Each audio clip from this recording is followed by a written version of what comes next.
Bismillahirrahmanirrahim. Assalamualaikum warahmatullahi wabarakatuh. Waalaikumsalam. Alhamdulillah wassalatu wassalamu ala Rasulillah wa ala alihi wa sahbihi wa mawala wa la hawla wa la quwwata illa billahi wa ba'd. Baik, kita lanjutkan kajian kita masih membahas permulaan surah Al-Baqarah dan kita masuk pada ayat yang keempat. A'udzubillahi minasyaitonir rajim. Bismillahirrahmanirrahim. Walladzina yu'minuna bima unzila ilaika wa ma unzila min qablik wa bil akhirati hum yuqinun. Ulaika ala hudan min rabbihim wa ulaika humul muflihun.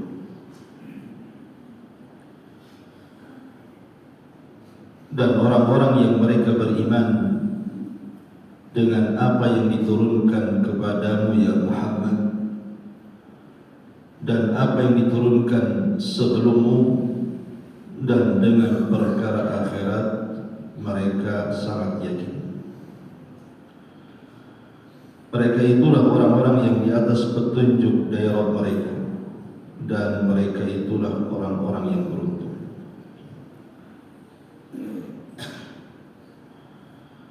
Sini Allah Subhanahu wa taala hendak menjelaskan kepada kita tentang ciri orang-orang yang bertakwa yang kedua.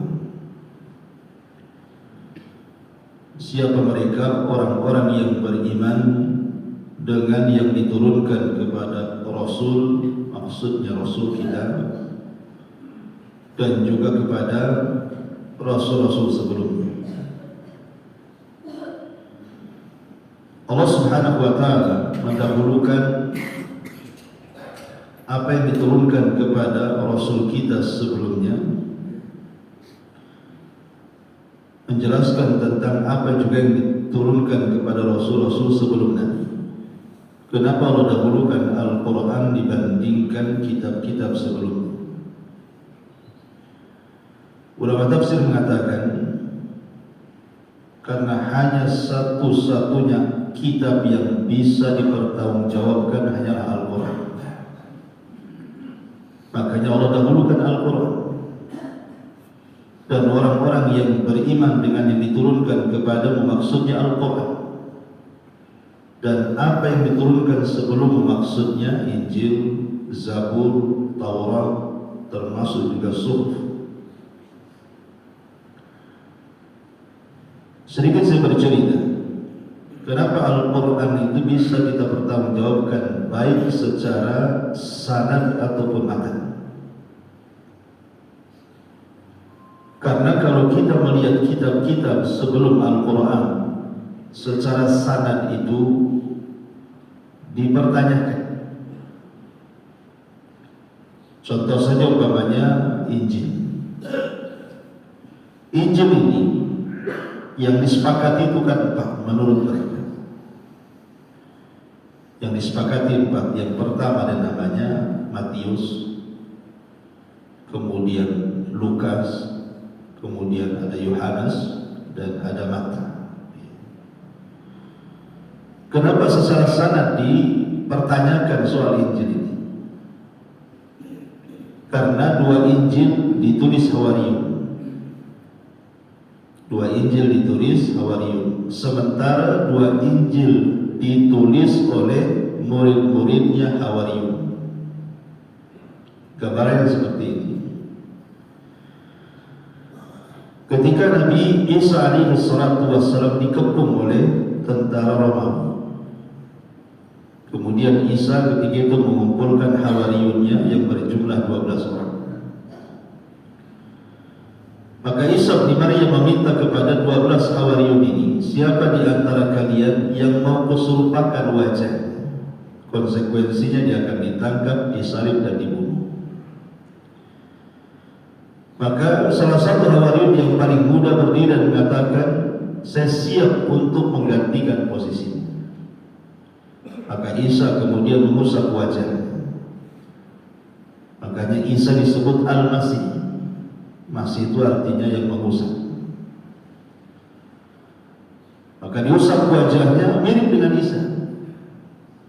Kemudian setelah Isa memberikan wejangan kepada 12 Hawariyun bahwa dia akan naik ke langit dan Hawariyun diperintahkan untuk menyebar dakwah Nasrani kala itu. Maka Isa pun tertidur kemudian diangkat ke langit.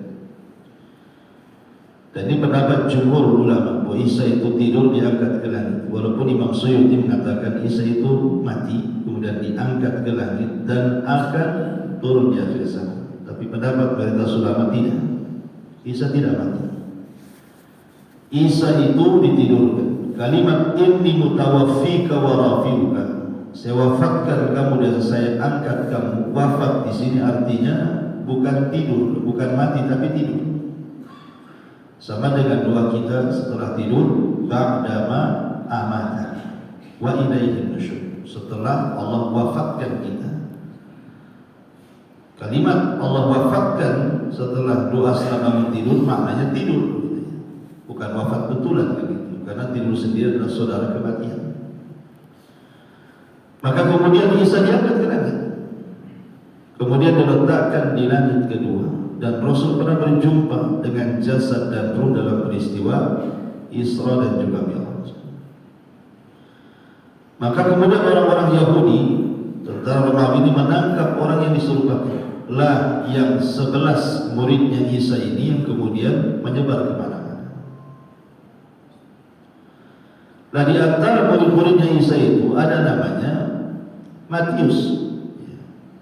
Ada namanya Matius, kemudian ada namanya Barnabas dan begitu seterusnya. Nah di antara 3 murid Isa itulah yang kemudian mencatat Injil. Mencatat Injil Matius dan Yohanes. Jadi Matius dan Yohanes inilah yang mencatat Injil dan juga Barnabas. Tapi Barnabas tidak diakui oleh orang Nasrani karena hanya 4 saja ya. Nah di zaman itu muncul orang Yahudi namanya Paulus.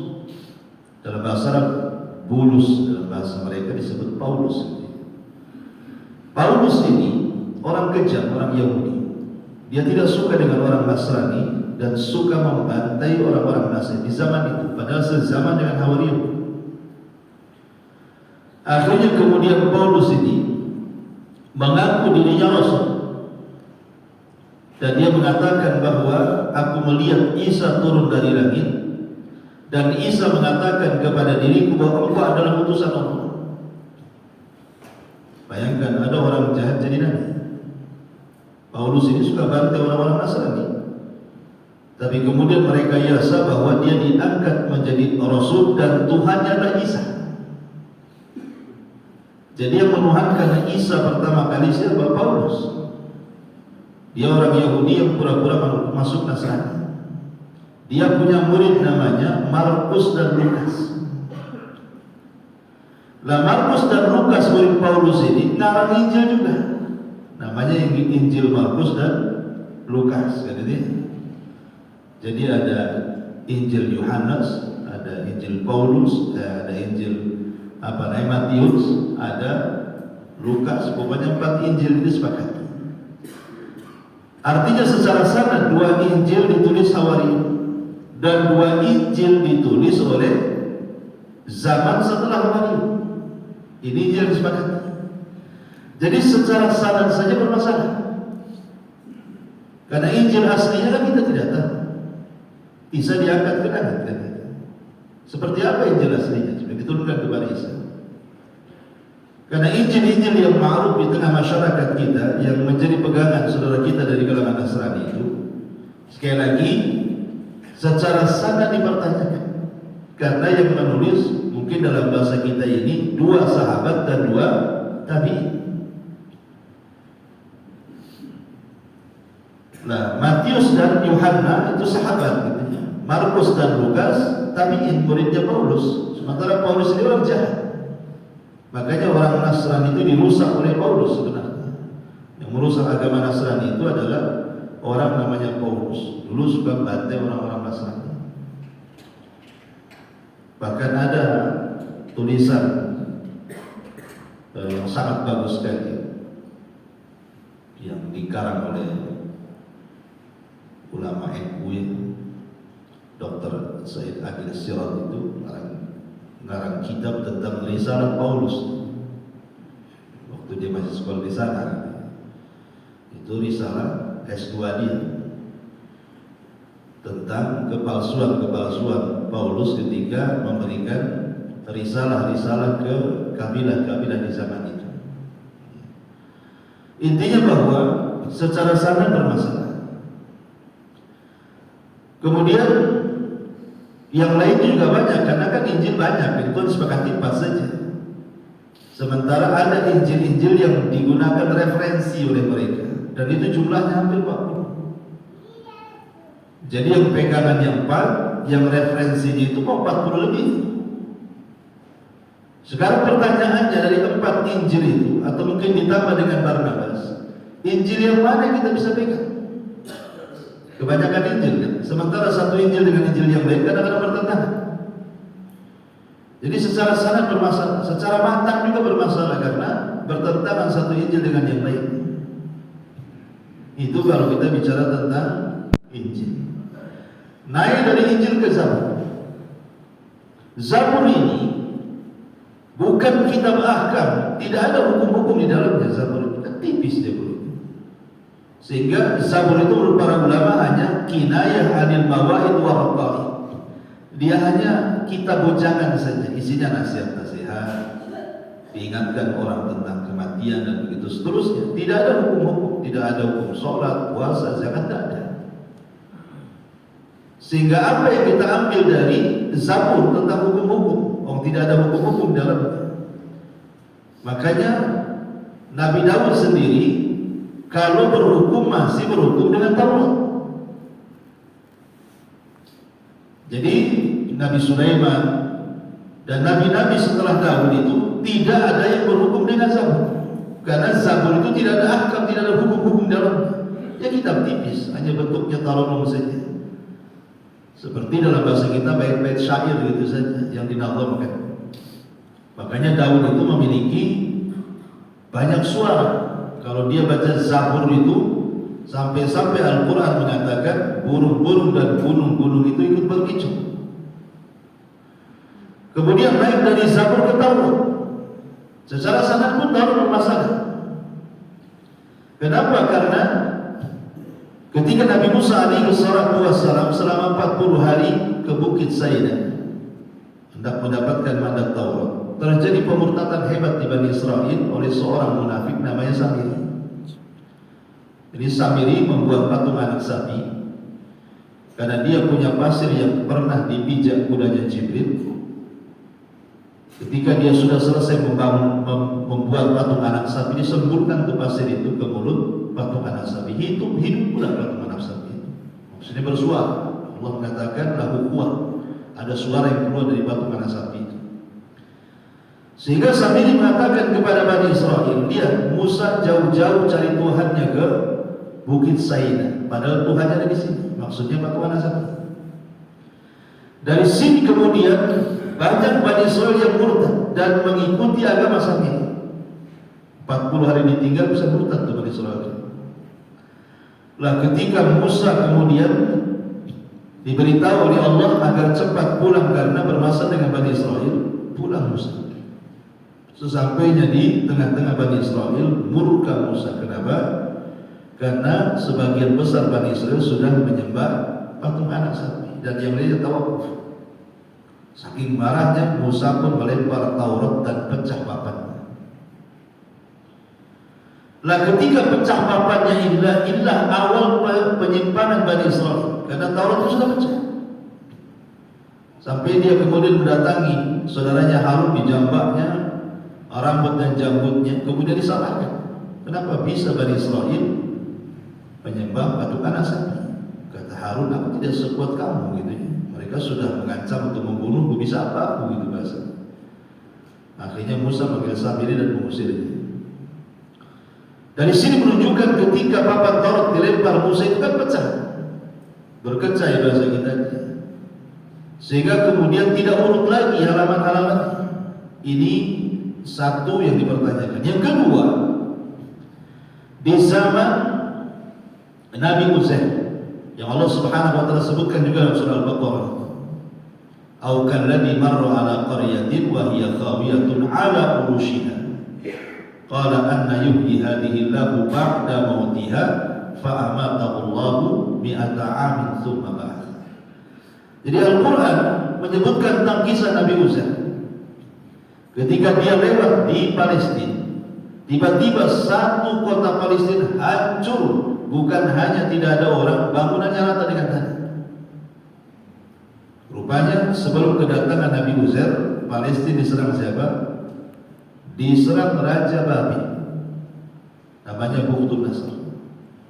Bukhtun Nasr ini tidak suka dengan orang-orang Yahudi yang ada di Palestina. Dibantai orang Yahudi sama Bukhtun Nasr sampai kebangunannya rata dengan tanah.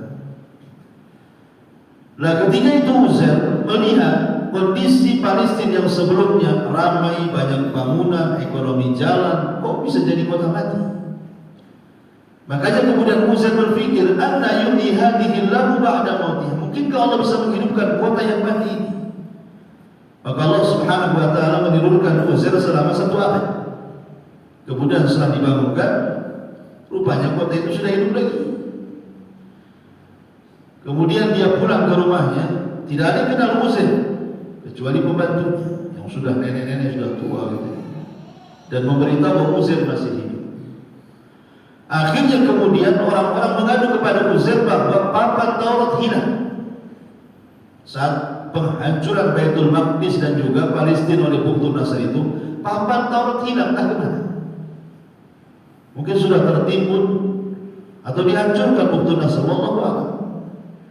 Tapi dengan hilangnya papan Taurat itu, kemana harus cari Taurat? Secara sanadnya kan.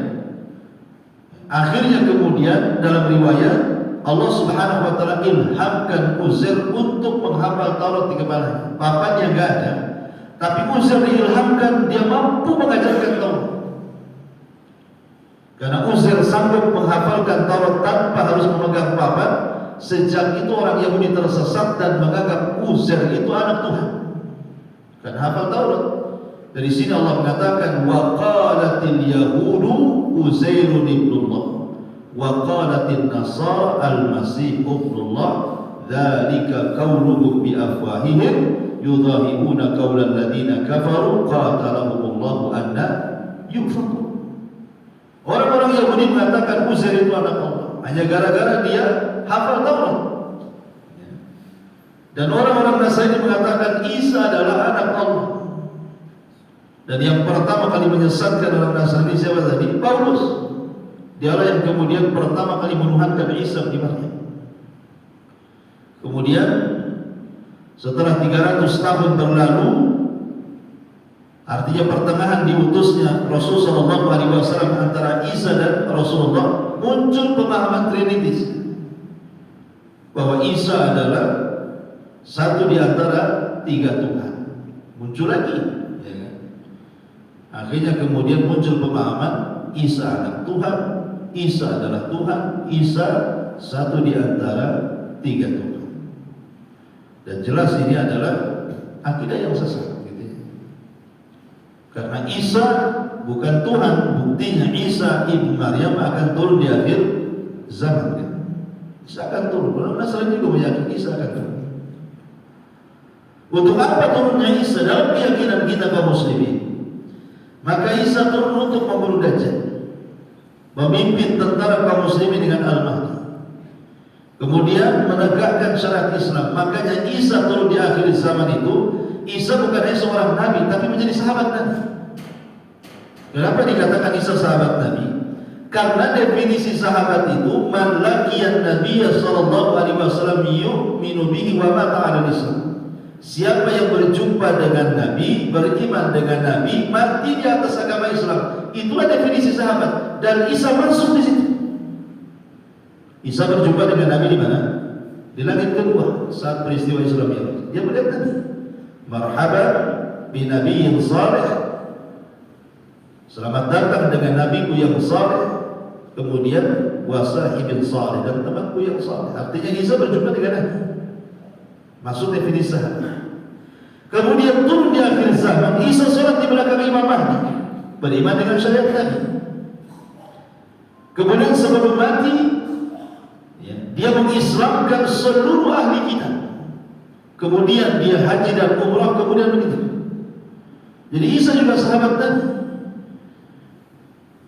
Karena sahabat Nabi orang yang berjumpa dengan Nabi, beriman dan mati di atas syarat Islam. Dan yang paling kuat dalam bantahan kepada orang Nasrani turunnya Isa bin Maryam. Karena Isa itu manusia sama dengan kita, turunan Adam tercipta dari tanah.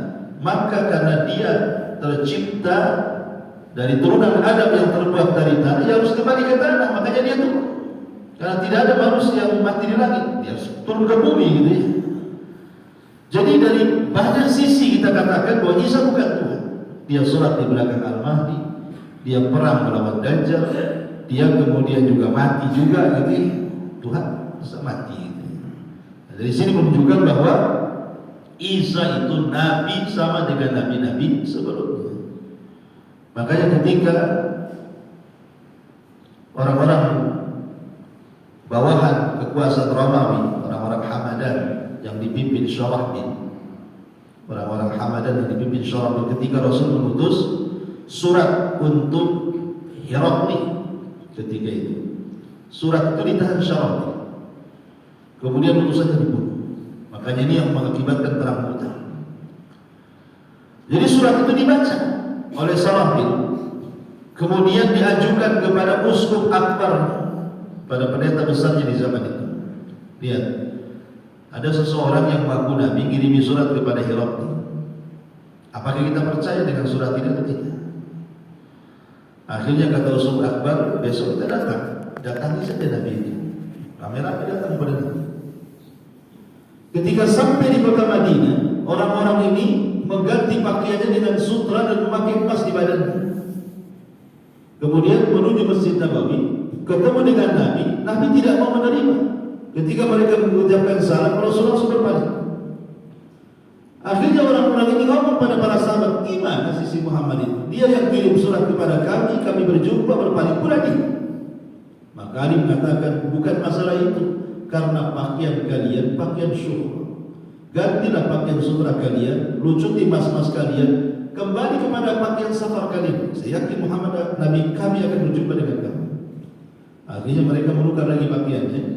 Berjumpa dengan Nabi, betul Nabi mau menjumpai mereka. Kemudian salah satu pertanyaan mereka kepada Rasulullah, ya Muhammad, ma taqulu fi Isa? Wahai Muhammad, menurut pendapat kalian Isa itu seperti apa? Menurut pendapat kalian Isa itu seperti apa? Maka Nabi SAW membacakan ayat Inna mathala Isa kamathali Adam. Permisalan Isa sama dengan Adam. Khalaqahu min turab thumma yaqulu kun fayakun. Jadi kalau seandainya Adam alaihi salatu wasallam tercipta tanpa ayah, sebagaimana Nabi kalian tercipta tanpa ayah, lalu apa bedanya? Kenapa harus mengagumkan Isa sedemikian luar biasa dan tidak mengagumkan Adam seperti kalian mengagumkan Isa? Kok sama-sama? Adam tercipta tanpa ayah, lebih hebat lagi tanpa ada ibu. Kalau Isa masih ada ibu.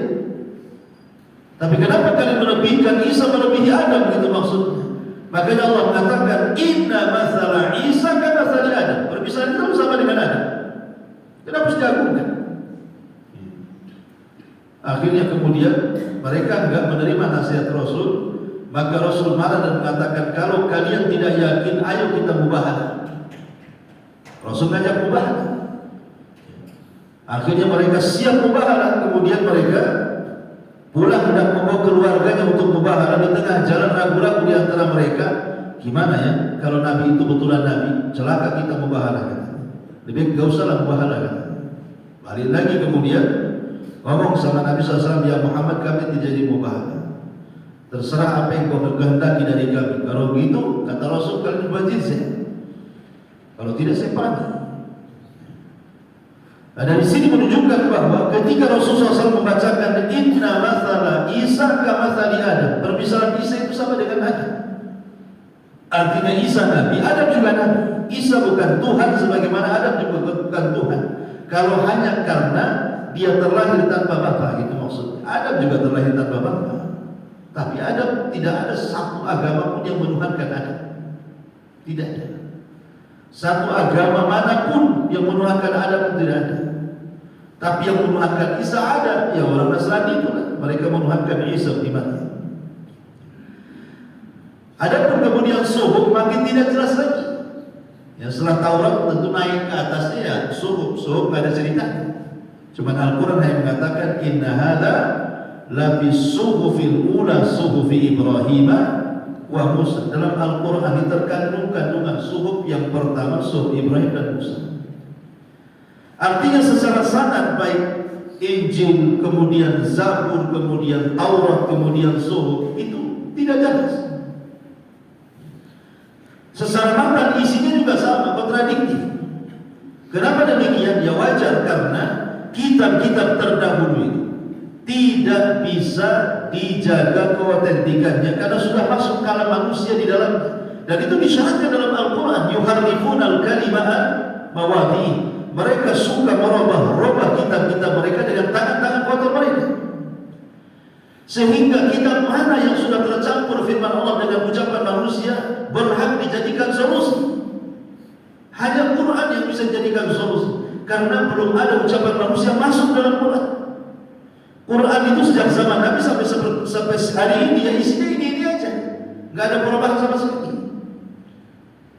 Nah dari sini makanya Allah Subhanahu wa taala mendahulukan kalimat bima unzila ilaika wa ma unzila min qablika, bahwa orang-orang yang beriman dengan apa yang diturunkan kepada Muhammad maksudnya Al-Quran, dan apa yang diturunkan sebelum maksudnya Injil, Zabur, Taurat dan Suhuf. Didahulukan Al-Quran setelahnya, kemudian menceritakan tentang kitab-kitab dulu, menunjukkan karena Al-Quran satu-satunya kitab yang bisa dijadikan solusi, baik secara sanad ataupun matan. Al-Quran diriwayatkan oleh mutawatir. Mutawatir itu bukan satu orang, ya ribuan para sahabat Nabi SAW, ribuan para tabi'in, ribuan para tabi'in sampai kepada kita. Banyaknya jumlah itu tidak mungkin bersatu di atas kedustaan. Adapun Injil tadi saya jelaskan riwayat dari 4 orang itu pun 2 hawariyun, 2 murid-muridnya Paulus. Secara sanad pun dipertanyakan. Belum lagi matan satu Injil dengan yang lainnya saling mengklaim.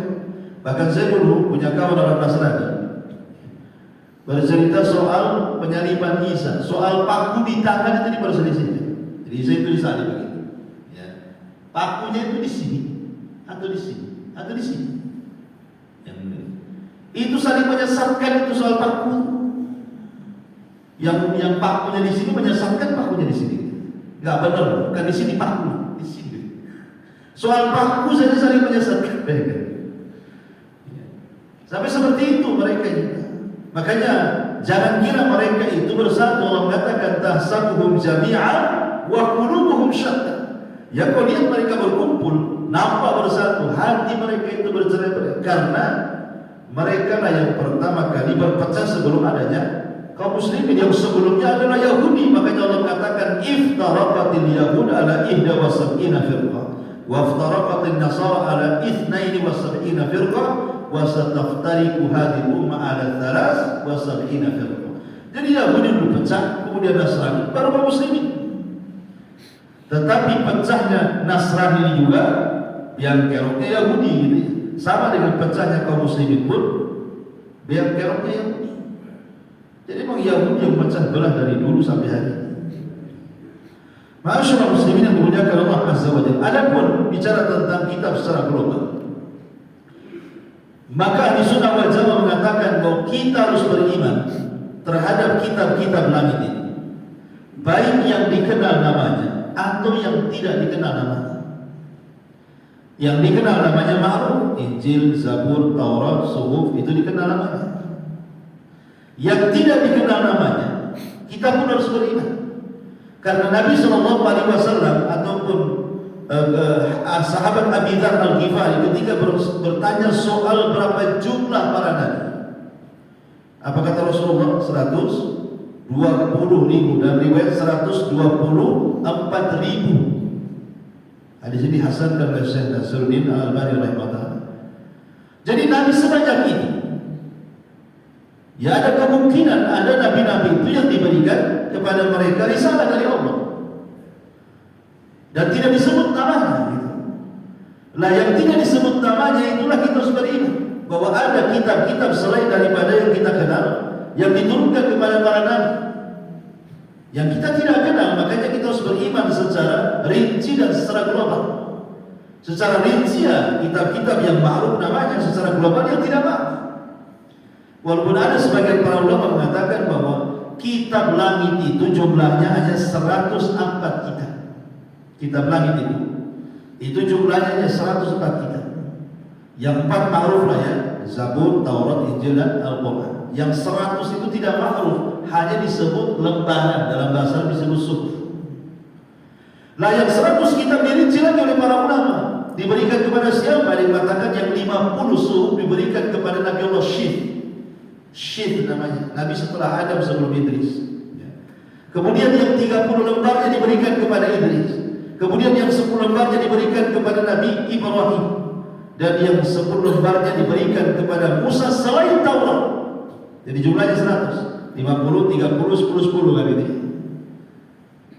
Ada yang mengatakan bahwa yang 100 ini terkandung dalam kitab Taurat. Kemudian dari 100 dan Taurat terkandung dalam kitab Injil. 100 Taurat dan Injil terkandung di dalam Al-Quran. Jadi kita tidak berhajat lagi dengan kitab-kitab sebelumnya, karena semua kitab sudah terangkum di dalam Al-Quran. Inna hadza la fi suhufil ula suhufi Ibrahim wa Musa. Quran terkandung suhuf orang lama, termasuk suhuf Ibrahim, suhuf Musa masuk di Quran. Tetapi ada beberapa ayat Al-Quran tidak ada di kitab-kitab mereka. Seperti apa? Surah Al-Fatihah dan khawatim surah Al-Baqarah. Kata Nabi SAW, diturunkan kepadaku beberapa surat dan ayat yang tidak pernah diturunkan kepada Taurat, Injil dan Zabur dan kitab-kitab sebelumnya. Kemudian Rasul mengatakan suratul Fatihah wa khawatim suratul Baqarah. Surah Al-Fatihah dan akhir-akhir surah Al-Baqarah, amanah Rasul sampai akhir. Itu tidak ada dalam kitab-kitab sebelumnya.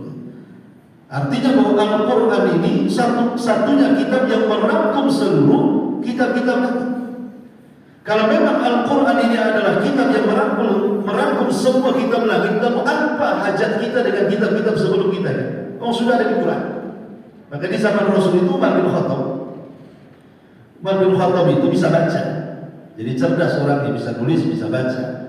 Pada umumnya orang Arab itu umiyun, tidak bisa nulis, tidak bisa baca. Termasuk Nabi, tidak bisa nulis, tidak bisa baca.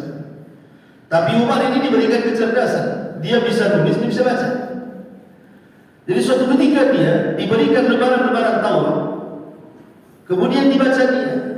Ketika dibaca nampak bagus, datang dia kepada Nabi SAW mempersoalkan soal Taurat, lembaran Taurat yang di tangannya.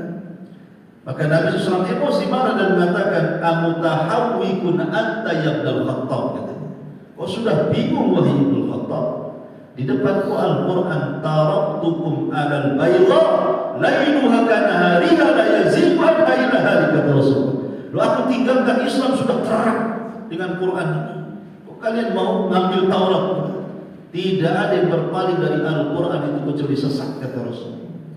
Makanya Rasul mengatakan, taraktu fikum amraini ini atasamtum bihima falan tadillu abada kitaballahi wa sunnati. Dua perkara kalian berpegang tidak akan sesat, Al-Quran dan juga sunnah Nabi. Kedua, Allah mengatakan wa bil akhirati hum yuqin. Lihat di sini Allah Subhanahu wa taala berpindah dari kalimat yu'minun menjadi yuqinun. Awalnya yu'minun, akhirnya yuqin. Kalau cerita tentang kitab-kitab Zabur, Taurat, Injil, Suhuf, Allah katakan yu'min, kita harus beriman. Tapi kalau cerita akhirat bukan beriman lagi, harus naik. Yuqinun, harus yakin. Apa bedanya yu'minun dengan yuqinun? Kalau yu'min, kita hanya beriman. Kalimat beriman ini bisa yakin, bisa tidak. Seperti saya katakan tadi tentang isi Taurat, isi daripada Injil, Zabur dan kitab-kitab sebelumnya. Kita kan masih ragu-ragu, masih ada keyakinan betul tak betul gitu ya. Karena masalah sudah dirubah-rubah masalah. Itulah keimanan bisa berubah. Tetapi ketika Allah cerita tentang akhirat, bahasanya bukan yuqinun. Karena ini harus diyakini. Bagaimanapun ceritanya harus diyakini. Soal akhirat itu tidak bisa diikat. Tidak bisa hanya sekedar beriman, tetapi harus yakin bahwa ada kehidupan setelah kematian. Dan semua agama mengajarkan ini. Makanya lihat orang-orang Nasrani sendiri kalau meninggal ada salatnya kan. Orang Nasrani itu ya kalau kita dikafani, kalau mereka masuk salam loh, dikasih jas, dikasih wangi, punya duit ya ganteng tuh mayat-mayat orang Nasrani itu. Ada salatnya ya. Kenapa kok disalutkan orang sudah meninggal? Menunjukkan mereka yakin ada kehidupan setelah kematian. Kalau memang tidak diyakini ada kehidupan, apa ini kasih salut? Diganteng-gantengkan, dikasih jas gitu. Kalau nggak yakin bahwa ada kehidupan setelah kematian, kan? Campak saja lah gitu. Nggak akan hidup lagi. Menunjukkan ketika mereka didandani seperti itu, menunjukkan mereka yakin karena semua agama mengajarkan keyakinan akan akhirat. Makanya ketika kita beriman kepada akhirat bukan hanya sekedar beriman, tetapi harus yakin. Harus yakin. Karena yu'min itu melahirkan ainul yakin. Kemudian kalau yuqin melahirkan hakul yakin. Kan ada sifatnya ilmu yakin dulu, kemudian ainul yakin, kemudian hakul yakin. Kalau soal akhirat sudah hakul yakin. Makanya Allah mengatakan alhaakumut takatsur hatta zurtumul maqabir, kemudian saufa ta'lamun. Kalimat saufa ta'lamun di dalam surah Al-Haqqah itu terulang 3 kali. Kalimat ya'lamun di dalam surah Al-Haqqah itu terulang 3 kali. Kenapa? Karena ilmu itu terbagi 3. Ada ilmu yakin, ada ainul yakin, ada hakul yakin. Adapun ilmu yakin, pengetahuan secara umum. Kita tahu Ka'bah ada. Ya. Karena ada orang yang cerita pulang dari Mekah itu menceritakan di Mekah ada Ka'bah. Itu ilmu yakin. Kemudian tersebar handphone, ada YouTube. Ada pula yang kemudian memasukkan orang-orang yang ada di Mekah itu ke YouTube Ka'bahnya. Nengoklah dengan mata. Mulailah naik dari ilmu yakin ke ainul yakin, nampak Ka'bahnya lewat YouTube. Punya duit atau umroh, itu hakul yakin, betul-betul Ka'bahnya itu bisa pegang. Itulah akhirat seperti itu. Kita punya pengetahuan tentang akhirat kan itu. Karena Al-Quran menjelaskan tentang itu. Itu namanya ilmu yakin. Pengetahuan tentang akhirat yang digambarkan dalam Quran, dalam Sunnah itu disebut ilmu yakin. Dan ketika kita masuk ke dalam kuburan, ada namanya ainul yakin. Karena di kuburan itu diperlihatkan tempat duduk kita. Apabila orang-orang yang beriman masuk ke dalam kuburan, maka diperlihatkan neraka. Kemudian dia ketakutan. Kemudian malaikat mengatakan, jangan takut, itu bukan tempat dudukmu di situ. Kemudian ditampakkan surga, dikatakan itulah tempat dudukmu di situ. Maka dia berteriak kepada Allah, ya Rabb, aqimis sa'a, ya Rabb, tegakkan kiamat supaya aku sempat masuk ke situ. Tapi Allah mengatakan tidak, masih lama, kiamat masih lama. Allah katakan nim naumatal arush, gitu ya. Tidur seperti tidurnya pengantin baru saja. Ditidurkan dalam kuburan itu seperti pengantin baru. Baru setelah kemudian hari berbangkit, jahanam ditampakkan. Itu baru namanya hakul yakin. Itulah yang disebut yuqinun. Kita harus yakin. Ya. bahwa kita akan melihat neraka. Wa in kuntum illa waridun. Karena semua orang pasti melewati neraka. Mau mukmin Anda, mau fasik, semua melewati. Kecuali kafir langsung masuk. Kenapa masalahnya? Karena surga itu setelah melintasi neraka. Makanya dikatakan, Allah mengatakan wa in kuntum illa waridun. Kalian pasti akan lewat di situ. Makanya harus ada keyakinan. Harus tanamkan bahwa akan ada surga, akan ada neraka. Tidak bisa semata-mata beriman. Harus yakin. Karena iman saja bisa runtuh. Makanya Allah Subhanahu wa taala pindahkan dari kalimat yu'minun, beriman dengan kitab-kitab, menjadi yuqinun ketika bicara dengan akhirat. Wa bil akhirati hum yuqin. Dan sudah saya ceritakan atau saya sudah rinci kepada Anda bahwa ada rukun-rukun yang disebut dengan arkan yaumul akhir. Rukun-rukun keimanan kita dengan hari akhir. Dan itu ada 5 rukun. Siapa yang mengingkari salah satu dari 5 rukun ini, maka dia bisa kufur, mendustakan Al-Quran dan Sunnah. Pertama, al-maut, kematian. Tidak boleh diingkari adanya kematian. Karena hari-hari kita melihat ada orang mati. Masa diingkari? Allah mengatakan, Rasul mengatakan, idza mata ahadukum qamat qiyamatuh. Kalau seseorang meninggal berarti tegak kiamat kepadanya. Satu. Yang kedua, keyakinan tentang alam barzakh. Bahwa ada kehidupan setelah kematian yang disebut dengan alam barzakh. Alam barzakh itu alam kubur. Kenapa disebut barzakh? Barzakh itu benteng antara kubur dan dunia. Tidak bisa ditembus. Makanya ketika para ulama membahas apakah orang-orang yang di kuburan itu merasakan orang-orang yang ada di atas kuburan, ulama berbeda pendapat soal itu. Kalau maksudnya ketika diantar jenazah itu, jadi dari rumah di atas kendaraan, di atas keranda jenazah itu, jenazah ini masih merasakan. Masih merasakan apa? Masih merasakan orang-orang yang sedang membawanya. Kalau dia orang baik, maka dia mengatakan segerakan. Makanya kata Nabi SAW, asri'u bil janazah, segerakan fardu kifayah itu. Fa in takus salihatan fa khairun tuqaddimuna. Kalau jenazah ini orang baik, maka kebaikan bagi dia kalau disegerakan. Jadi kalau dia orang baik, dia ketika di atas keranda itu dia akan mengatakan ajil, segerakan. Tapi kalau dia orang jahat, orang fasik, dia bertanya-tanya, mau bawa kemana aku? Mau dibawa kemana aku ini, katanya. Dia cemas dia. Itu masih merasakan. Kemudian ketika masuk ke dalam kuburan masih merasakan. Merasakan apa? Masih terdengar suara terompah orang-orang yang makin jauh pulang. Setelah menguburkan, dia masih mendengar itu. Suara terompahnya sampai menjauh sampai ke luar kuburan. Setelah sudah tidak lagi mendengar suara terompah itu, datanglah malakul mungkar dan nakir. Disitulah terjadi fitnah. Kata para ulama, sampai di sini mayat merasakan orang hidup. Selebihnya mereka akan sibuk. Kalau mereka di azab, nggak akan pernah kemudian mereka merasakan orang di atas. Tapi kalau mereka mendapatkan nikmat, maka kenikmatan di kuburan jauh lebih baik dibandingkan nikmat di atas kuburan. Adapun doa-doa orang-orang yang di atas kuburan, sedekahnya orang-orang yang di atas kuburan, kebaikan orang-orang yang di atas kuburan, itu bermanfaat betul kepada orang mayat, tetapi bukan berarti mereka merasakan. Ya hanya bermanfaat saja, karena memang riwayatnya sampai di situ.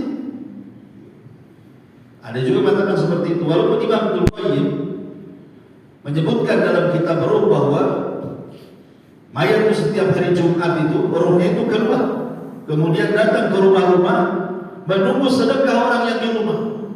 Tapi kemudian oleh Imam Ibnu Qayyim dilarang lagi. Karena dulu waktu dia mengarang kitab Ruh, memang akidahnya masih menyimpang. Setelah kemudian dia menjadi murid Syekhul Islam Ibnu Taimiyah, dia katakan bahwa semua riwayat soal ruh keluar dari Jumat itu tidak ada yang sahih, imma dhaif jiddan ataupun maudhu.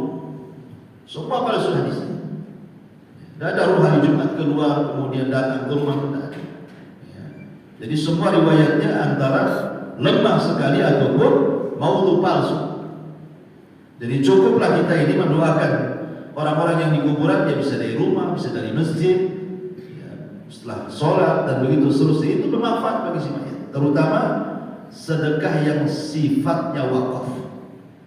Kata Nabi SAW, "Idza mata ibnu Adam, in qata'a amaluhu illa min thalathin sadaqatin jariyah." Sadaqatin jariyah itu maknanya wakaf. Wakaf itu ada dua, ada wakaf benda, ada wakaf jasa. Ya wakaf jasa seperti mengajar begini, itu wakaf jasa. Wakaf benda ya kasih semen, kasih bangunan gitu ya, itu namanya wakaf benda. Gitu. Dua-duanya selama mengalir itu bermanfaat. Ini yang kedua. Kemudian yang ketiga, beriman bil ba'tsi wan nusyur.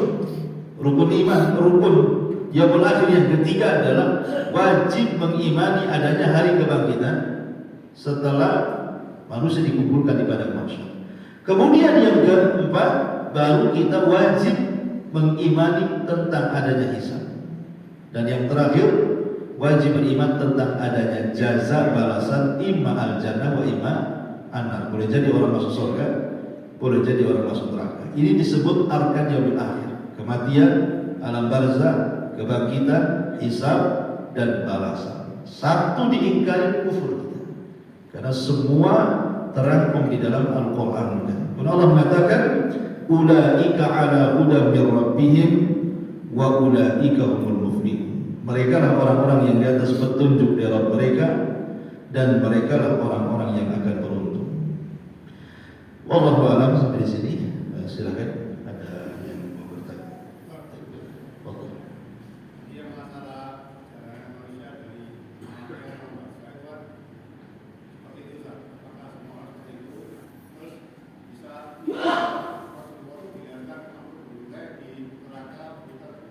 Bentar.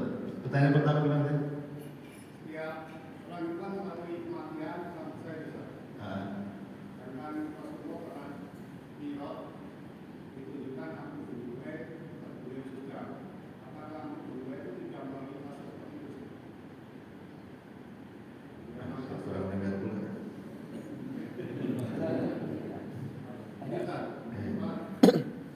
Tadi kan diterangi kematian sampai surga di neraka itu, ya kan? Aku dulu itu yang membawa berdarah apa itu kan waktu tinggalnya Rasulullah di neraka punya boleh. Apakah aku dulu itu ya tidak melalui fase seperti itu? Iya. Alhamdulillah. Semua manusia itu marhalanya sama. Semua manusia marhalanya sama. Mulai daripada kematian sampai alam barzah, ya, dan begitu seterusnya. Dicabutnya roh itu semua sama. Mau dimakan binatang buas, mau tenggelam di lautan, mau kena gempa, mau apa gitu. Yang namanya kematian itu sama. Ya, kematian itu sama, nggak ada bedanya. Dicabutnya ruh dari jasad. Ya, cuman kadang-kadang ketika kita melihat ada sebuah kekerasan, pokoknya ada yang dibunuh dengan cara sadis, dimutilasi dan begitu seterusnya, itu hanya jasad saja yang dimutilasi. Hanya jasad saja. Ya, cuma kita katakan sadis kali itu cara bunuhnya, sakit kali, semua sama mati. Kalau ruh sudah dicabut itu badan tidak akan merasakan apa-apa, mau dicaci, dicincang dia, nah masih jasad. Kalau sudah ruhnya hilang itu mau diapain aja, mau dibentur-benturkan, ya nggak akan terasa. Itu namanya jasad. Jasad itu akan terasa pada ruhnya. Kalau ruhnya sudah nggak ada, mau diapain saja jasad itu ya jasad. Jangankan mau diapain, dibiarkan seminggu aja busuk dia. Ya, cuman kesannya kok sadis sekali gitu, sakit kali tuh mungkin. Ini ada. Sakit itu cuma satu saat dicabut ruh itu sakit. Selebihnya ruh kemudian hilang, dicabik-cabik nggak akan sakit itu. Udah lempar kemana-mana. Mau cara matinya kayak apa? Artinya bahwa proses manusia kematian itu sama. Cuman ada yang nazaknya itu lahdah, kata ulama. Lahdah itu cepat disegerakan. Seperti ruhnya seorang mukmin, ya ayyatuhan nafsul mutmainnah irji ila rabbika radiyatan mardiyah. Memang langsung dicabut segera gitu, enggak menyiksa dia. Ada nazak ulama, koma berbulan-bulan gak mati-mati ada. Ya. Kalau memang itu terjadi kepada orang-orang yang beriman, kata ulama, semua itu merasakan sakit. Saat kematian tidak ada satu manusia yang mulia sekalipun sekelas Nabi tidak merasakan sakit. Nabi loh merasakan sakit. Makanya Rasul mengatakan, ala wa inna lil mauti lasaqat. Ucapan Nabi saat nazar, ala wa innal maut lasaqat. Ingat, dalam kematian itu ada rasa sakit yang tidak ada yang tahu kecuali Allah. Itu Nabi yang ngomong. Nabi saja merasakan itu, apalagi umatnya. Tetapi rasa sakit saat kematian bagi orang yang beriman itu salah satu penggugur dosa akhir. Mungkin ya, akhir dosa dia digugurkan dengan rasa sakit yang terakhir. Tapi kalau orang kafir boleh jadi itu awal ada bagi dia. Tapi setiap orang mati akan merasakan itu. Merasakan bagaimana sakit dicabut turun dari jasad itu. Jadi setiap kematian sama. Ada pun kisah Amr ibn Luhai yang aku tanyakan tadi, yang kata Nabi SAW, inni ra'aitu Amr abna Luhai fin nari yajuru am'a'a. Aku melihat Amr ibn Luhai terburai khususnya di neraka karena dia yang pertama merubah agama Ibrahim. Itu kan gambaran. Ya, Amr ibn Luhai belum masuk neraka karena belum dikiamatkan. Cuma Rasul menggambarkan azabnya seperti itu. Seperti Nabi SAW diperlihatkan neraka. Rasul kan tidak masuk neraka. Kalau surga Rasul masuk. Dan melihat istana Umar bin Khattab kan. Kalau neraka kan Rasul tidak masuk. Cuma diperlihatkan. Wah, azabnya nanti seperti ini, seperti ini, seperti ini. Jadi dua-duanya sudah disediakan. Surga sudah ada, neraka sudah ada. Tapi kan penghuninya belum ada. Cuma digambarkan azab dan nikmatnya seperti itu. Seperti Rasul masuk surga, tiba-tiba kemudian mencium bau ini, harum kali di bau apa ini? Itu baunya masyitah katanya, yang tukang sisir Fir'aun. Kemudian melangkah lagi terdengar suara sandal, tak ketuk, tak ketuk. Suara sandalnya siapa? Itu suara sandalnya Bilal. Katanya. Kan Bilalnya belum masuk surga. Ya kan belum ada proses macam-macam kan. Proses masuk surga itu harus melewati proses dulu, pada masyarakat dulu, hisab dulu, jazab, masuk kan gitu ya. Cuma diperlihatkan. Kabar gembira namanya. Kalau diperlihatkan neraka berarti kabar menakutkan seperti itu. Seperti Amr ibn Luhai. Ya karena ya gambarannya saja bahwa dia akan seperti itu nanti. Wallahu a'lam. Cukup.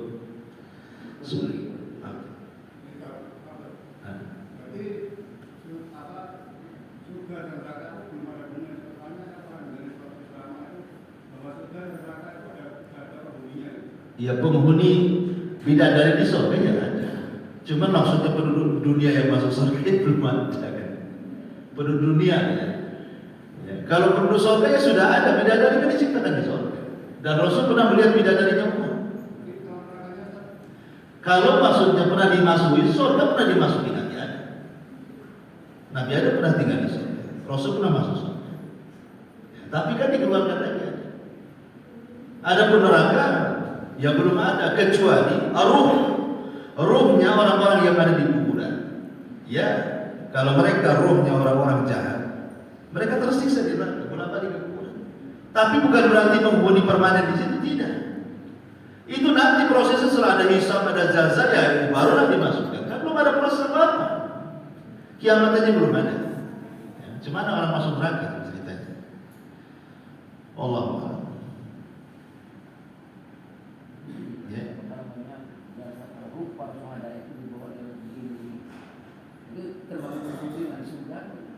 Iya, ruhnya. Ya. Mereka ruhnya, kan ada hadis yang mengatakan bahwa ruhnya syuhada itu berada di kendil-kendil, dibawa oleh burung-burung surga, kemudian diletakkan di bawah arsy. Adapun ruhnya orang-orang yang beriman, maka diletakkan di syajaratil jannah. Mereka bolak-balik kuburan, masuk kuburan surga begitu. Ya, tapi kan belum permanen masuk ke dalam surga. Hanya muna'amun, mereka diberikan nikmat kubur, itu namanya nikmat kubur. Ya. Nikmat kubur seperti itu. Jadi ruhnya masih bolak-balik ke surga, tapi kan belum menghuni surga permanen, ya kan? Bolak-balik saja. Ini pun ini kan masalah ijtihad para ulama. Artinya kan ini masalah gaib tidak bisa juga kita secara detail gitu ya, menceritakan seperti itu secara detail, karena riwayat tentang syuhada luruhnya di kendil surga ini, apakah ini dibawa kepada nikmat kubur ataukah nikmat surga yang sesungguhnya, kan kita tidak tahu, hanya penafsiran ulama seperti ini. Sehingga kalau bicara akhirat itu tidak bisa kita menjazmkan, meyakinkan seperti ini, tidak bisa. Tapi kita harus yakin adanya surga neraka, karena perkara gaib itu tidak bisa. Contoh umpamanya tentang perkataan Imam Al-Qayyim bahwa penduduk kuburan itu akan saling berziarah. Ya, penduduk kuburan itu maksudnya orang-orang yang beriman ya. Kalau orang yang di atas tidak mungkin saling berziarah. Orang-orang yang beriman itu akan saling menziarahi di kuburan mereka. Ya. Tentang masalah hukum, apakah orang-orang yang masuk kuburan itu saling menziarahi? Polemik para ulama. Imam Al-Qayyim yang menguatkan, tapi ulama mengatakan tidak, karena memang riwayat itu juga tidak ada yang sahih. Tetapi kesimpulannya kita tidak bisa mengingkari dan tidak bisa menetapkan secara mutlak. Kita tidak bisa mengatakan oh tidak ada ziarah umpamanya, ataupun kita katakan ada ziarah, tidak bisa, gitu maksudnya. Tidak bisa membuang secara mutlak, tidak bisa juga menetapkan secara mutlak. Ya kemungkinan ini, kemungkinan itu. Ini perkara gaib masalahnya. Untuk menjazam itu sulit perkara gaib itu. Yang ada ya wallahu a'lam paling selamat. Wallahu a'lam. Baik, subhanallah bihamdika, asyhadu an la ilaha illa anta, astaghfiruka wa atubu ilaik. Allah ta'ala. Assalamualaikum warahmatullahi wabarakatuh. Waalaikumsalam.